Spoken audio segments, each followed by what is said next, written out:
Hey guys, what is going on? Payne here once again. Welcome back to my Everton career on FIFA 13. It's my second season and we are in the month of October, and it was going to be a busy month. We had quite a few fixtures coming up, especially those two important fixtures in the Europa League against AEK Athens and Feyenoord. And to finish October, we have a nice simple fixture against Bournemouth in the next round of the Capital One Cup, which we should be winning. I'm going to be playing my youngsters for that game.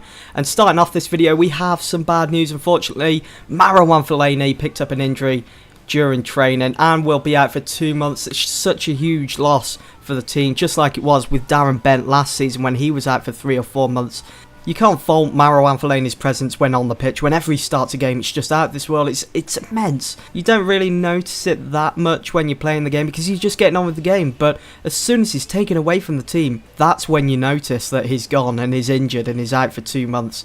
But we just have to keep moving on and getting those results that we need. And our first fixture of this video in the Europa League or the UEFA Cup against AEK Athens. I was looking forward to this fixture.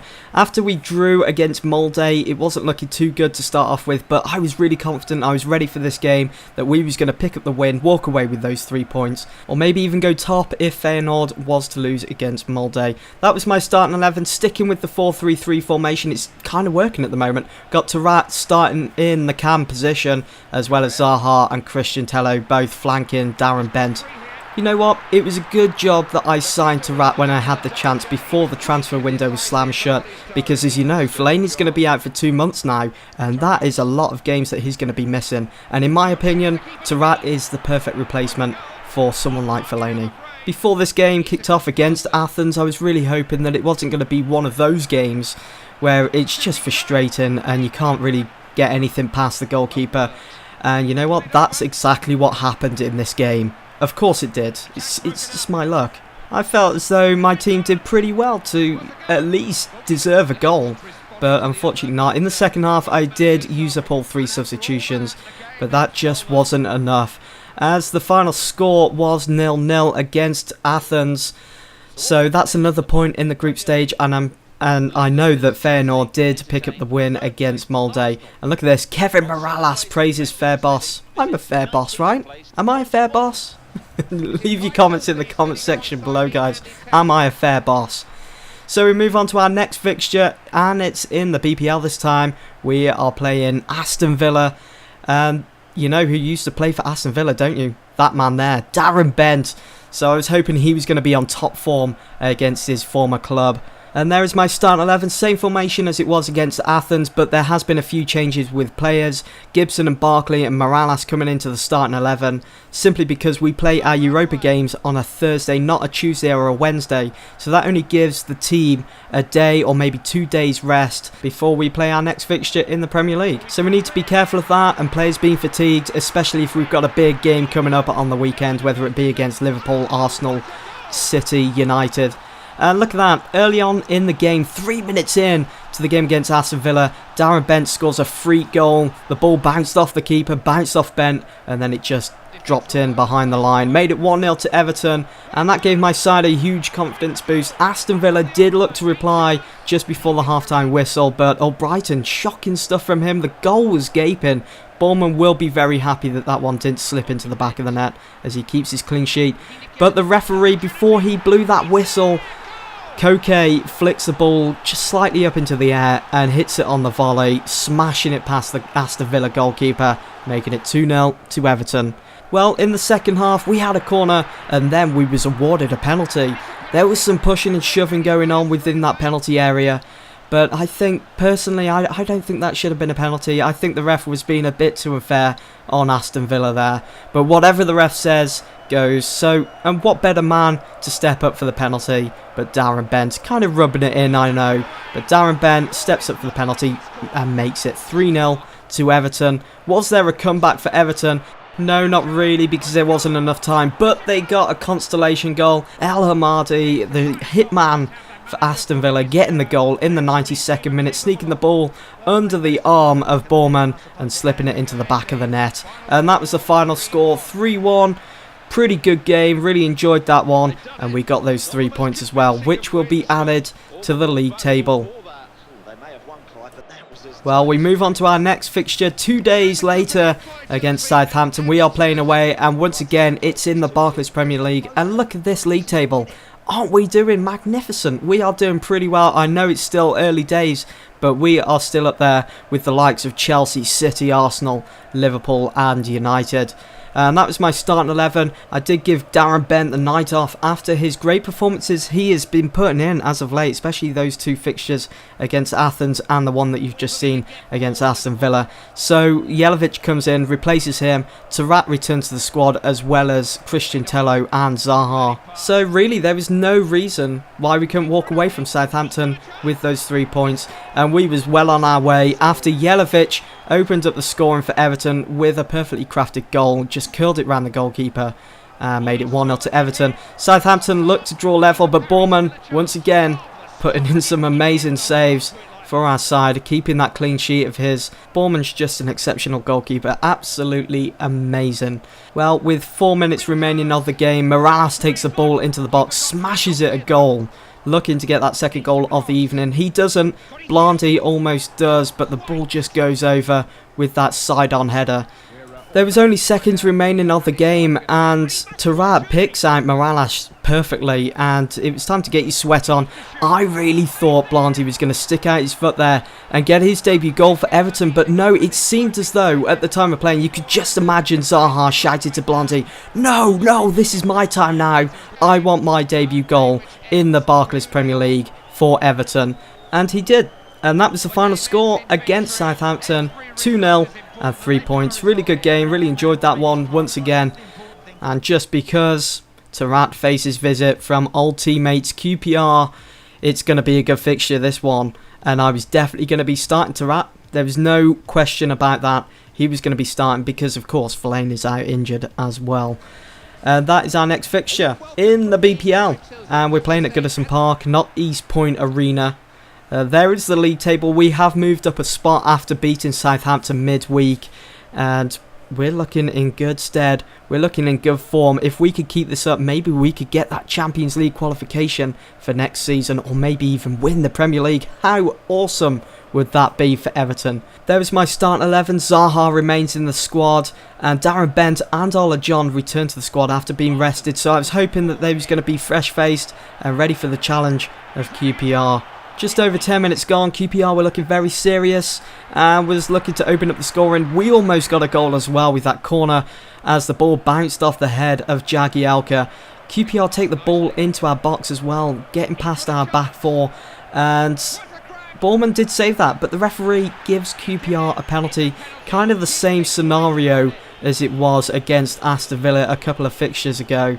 So this was Borman's first penalty that he had to step up to save. Could he do it? No, he couldn't. Remy put it past him, making it 1-0 to QPR at half-time. Well, in the second half, we looked to reply. We was looking better than we was in the first half, and Koke almost made his way through that back four, but it was defended, and the goalkeeper collected the ball. Tarat was really looking to grab himself his debut goal for Everton, as well as a goal against his former side QPR, but it just wasn't happening for him. Julio Cesar was putting in a performance of the season against Everton, and just on the very last second, Darren Bent was so close to making it 1-1 and pulling this game around, but the ball just hammered off the crossbar. He would have been a winner in the crossbar challenge, but not here at Goodison Park, as we drop 3 points to QPR. We need to keep our heads held high, and as I always like to say, it's still early days in the Premier League, and there's been no love lost for Tarat. It was just a 1-0 loss. That's all, nothing to be ashamed about. We move on to our next fixture. It's in the Europa League, or the UEFA Cup, whatever you want to call it, against Feyenoord. And this was a very important fixture for Everton. If Feyenoord was to win, they would increase their lead in the group stage, and it would just be increasingly harder to catch them up. Whereas if we can beat them at Goodison Park, then we'd be able to close that gap to just 1 point. And that's what we need if we want to be going through to the next round of the Europa League. Half an hour into the game, it was looking very positive for Everton. Some good movement on and off the ball. Christian Tello almost opened up the scoring. I do take him off in the second half and bring on Kevin Morales to replace him. And what a big difference he made to the game. He was like a breath of fresh air to Everton as he came onto the pitch. Great 1-2 between him and Darren Bent. and it was just a shame that Morales didn't score the first time around as the goalkeeper saved it, but he was there for the rebound and made it 1-0 to Everton. I must say, this Everton side is a lot like a sleeping giant. Once we've been woken up, there is no telling what we are going to cause, the damage that we're going to cause to the teams. And Tarat did cause damage to Feyenoord. He gets his debut goal for Everton in the 76th minute. What a goal. It's almost as if we've got FIFA 14 right here, right now, as gravity pulled the ball down into the back of the net. And just 5 minutes before the final whistle was to be blown, Tarat was on fire. He was unstoppable as he gets his second Everton goal in the 87th minute. Feyenoord, after this game was over, will be wishing that they didn't wake us up. Would there be a response from Feyenoord just before the final whistle was to be blown? Yes, there was. It was a simple tap-in for Pelé on the 89th minute. But again, it was just another consolation goal, just like it was against Aston Villa. And they surely wasn't going to get back into this game. And the final whistle was blown. Final score was 3-1 to Everton. And we'll take those 3 points, please. We've now closed the gap to just 1 point in our group stage. Awesome stuff. Let's move on to the next fixture.